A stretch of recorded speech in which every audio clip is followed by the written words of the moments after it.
Salut la team, bienvenue dans une nouvelle vidéo où je vous fais mon bilan de mes 1 an à Montréal. J'y étais du mois d'août 2021 à presque juillet 2022.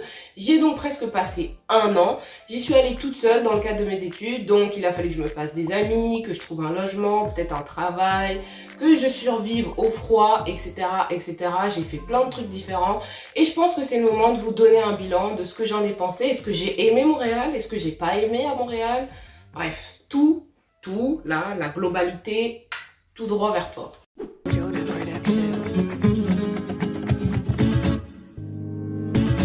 Si on commence au niveau académique, commençons par ce qui a trait aux cours, puisque c'était la raison principale de ma présence au Canada. Mes cours, je ne les ai pas choisis parce que j'étais en double diplôme, donc mes cours m'ont été imposés par mon université en France. J'avais 5 cours par semestre et pour être à temps plein, il te faut entre 4 et 5 cours. Je les ai pas choisis, mais pour autant, je les ai trouvés super intéressants, super pertinents. Pour ce qui est de la charge de travail, chaque cours, c'est à peu près 3 heures de cours par semaine. Donc, je te préviens, si tu es habitué à avoir des cours magistraux de 1 heure ou 1 heure et demie, 2 heures, 3 heures, c'est vraiment long.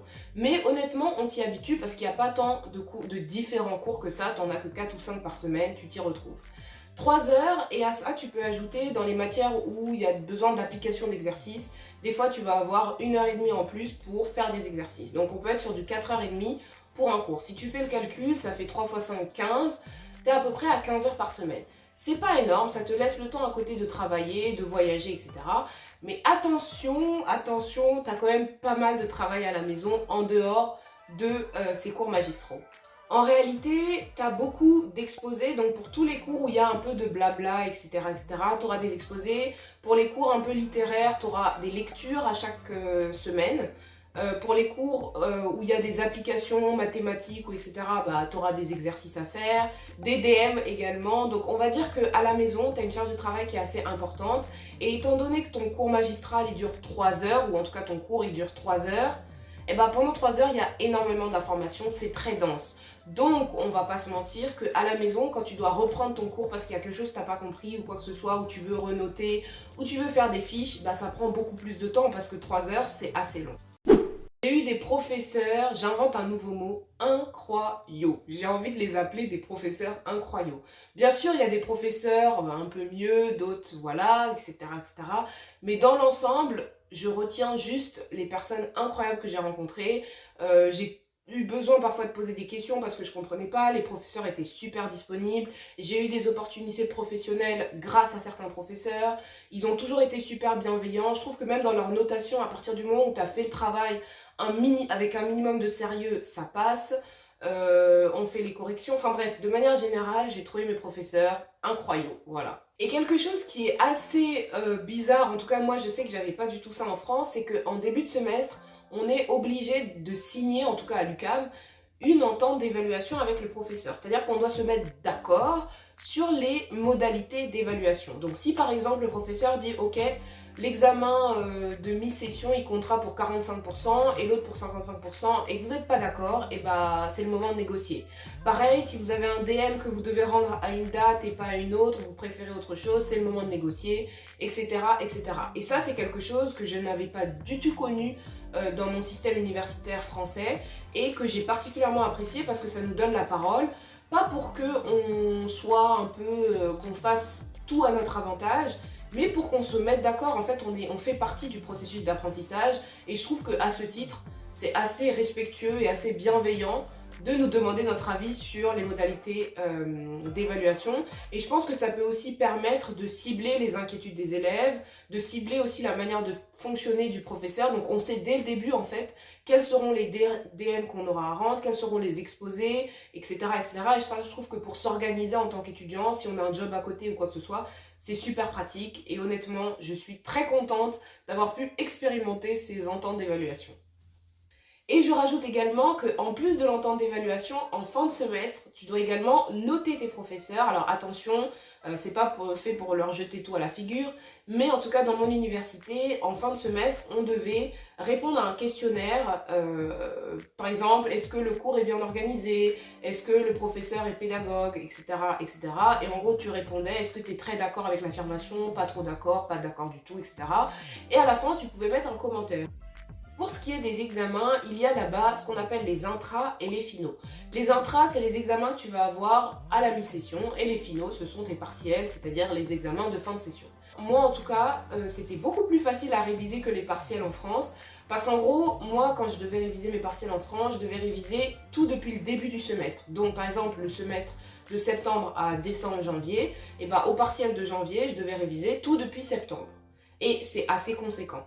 Là, c'est comme si le semestre était divisé en 2 sous-semestres. Donc pendant la première partie du semestre, bah, tu fais tes cours et tout. Et pendant les examens d'intra, tu révises, qui sont à peu près, je crois, en octobre, novembre, quelque chose comme ça. Non, octobre, je pense. Eh bien, tu révises tout ce que tu as fait depuis septembre, ce qui est logique. Mais ensuite, pour tes partiels, tu as besoin de réviser que ce que tu as fait depuis l'intra et pas tout ce que tu as fait depuis septembre. Donc c'est beaucoup plus simple à réviser. J'ai pas trouvé que les examens étaient plus difficiles que ce qu'on faisait en cours. C'est-à-dire qu'une fois que tu as révisé ce qui est en cours, bah normalement il n'y a pas de questions pièges sur les examens. Globalement, si je dois faire un peu un bilan au niveau académique de mon séjour à l'étranger et à Montréal, je me suis sentie particulièrement épanouie pour plusieurs raisons. La première, c'est que en fait, il y avait énormément d'exposés et le fait d'avoir beaucoup d'exposés, j'ai l'impression que ça m'a fait développer des compétences que j'avais pas forcément développées auparavant parce que mes exposés étaient souvent rares dans mes cours et du coup, bah, c'était à chaque fois la panique à bord quand il fallait faire un exposé. Là-bas, j'ai eu tellement d'exposés que je suis plus paniquée pour faire des exposés. La deuxième chose, c'est que j'ai trouvé que je pouvais m'organiser comme je le voulais et donc ça m'a permis d'être un petit peu plus proche de ma manière de travailler.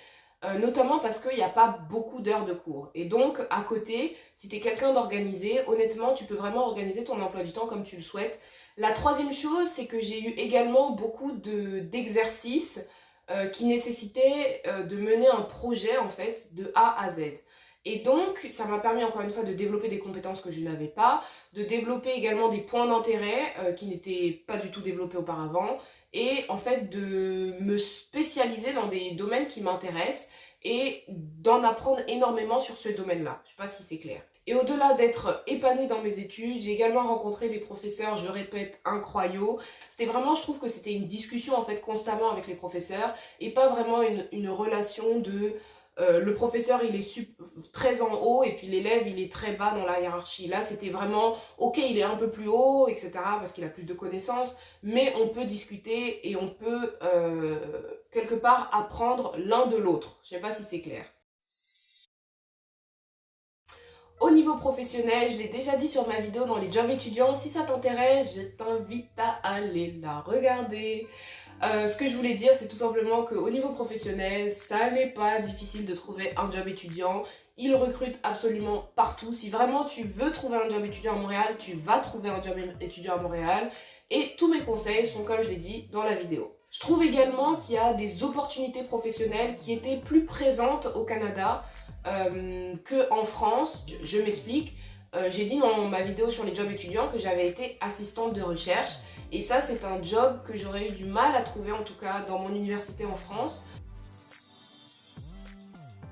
Au niveau social, bien sûr, on va pas se mentir, quand tu arrives dans un pays où tu connais strictement personne, moi je trouve que c'est assez déroutant un petit peu parce que bah à midi tu manges tout seul, tu parles à personne, enfin c'est un peu compliqué au début. Après quand tu connais de plus en plus de gens, ça va mieux, tu commences à trouver des repères, mais au début c'est un peu compliqué.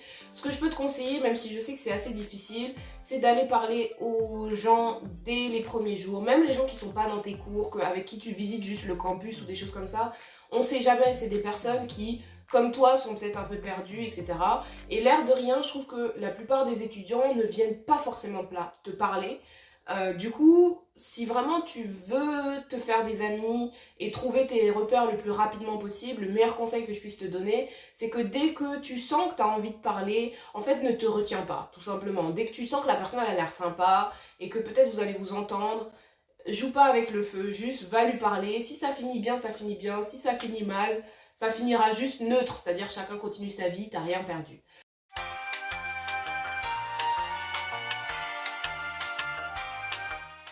Vu que je suis dégoûtée, là actuellement, je suis dégoûtée d'avoir tourné cette vidéo et que les 3/4 sont à la poubelle, eh bien, je vais me hyper un petit peu, tu vois ce que je veux dire, et on est reparti. Déjà, la première chose que tu peux faire pour te faire des amis, et ça paraît le plus évident quand tu es étudiant étranger, c'est tout simplement d'aller aux événements d'intégration. En plus de ça, si c'est ton délire, je te conseille aussi de te mettre sur des applications de rencontres. Moi, je connais que Bumble BFF. Ça peut servir, tout simplement parce qu'il y a plein d'étudiants avec qui tu pourrais t'entendre, qui ne sont pas dans tes cours, mais parfois dans ton université, mais tu leur parleras pas parce que vous n'êtes pas dans les mêmes cours.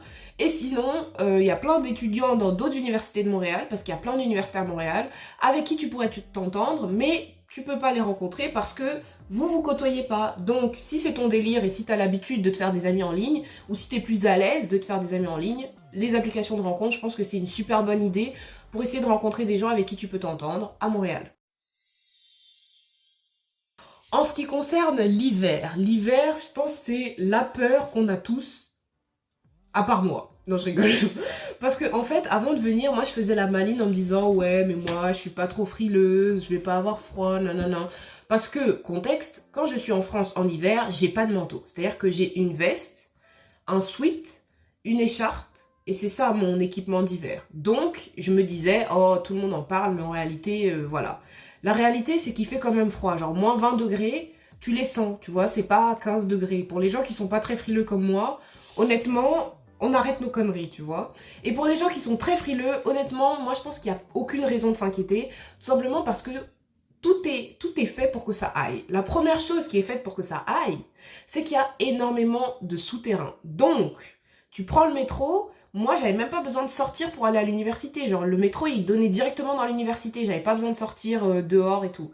Quand tu vas dans des centres commerciaux, pareil, etc., etc. Il y a énormément de souterrains pour éviter que tu ailles mettre ton nez dehors. Ensuite, tu es particulièrement bien équipé. On va pas se mentir que là-bas, les manteaux, ils vont jusqu'à moins 30 degrés. Je peux te dire que quand tu mets ça sur ton dos, il peut même faire moins 100, tu sens rien. Tu as des bottes, tu as un manteau, tu as une écharpe, tu as des gants, et blablabli, et blablabla. Et en plus de ça, tu pratiques la technique qu'on appelle la technique de l'oignon, c'est-à-dire à mettre plusieurs couches sur toi. Tu commences par un débardeur, tu mets un t-shirt, ensuite tu mets un pull, ensuite tu mets un sweatshirt, et en dessous tu mets un legging, ensuite tu mets ton pantalon, tu mets 2 paires de chaussettes, bref, tu vois, t'empiles les couches. Et à la fin, je peux te jurer que t'as pas froid. Vraiment, t'as pas froid, t'as même trop chaud.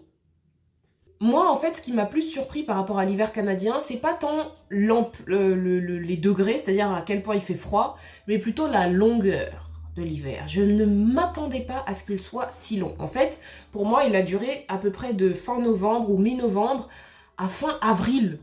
Est-ce que vous vous rendez compte, jusqu'en avril? Jusqu'en avril, on avait froid. Et en vrai, moi, c'est plus ça qui a joué sur mon moral que le froid en tant que tel. C'est plus la longueur de cet hiver. Attention, ça, c'est très très important. Quand le ciel est bleu, c'est le moment où il fait le plus froid. Ne tombe pas dans le panneau. Le jour où le ciel est gris, c'est là où il fait un peu bon. Tu vois ce que je veux dire? Au global, mon expérience à Montréal, je l'ai adorée. Je l'ai trouvée incroyable. J'ai rencontré plein de nouvelles personnes. J'ai découvert des nouveaux lieux. Je me suis découverte.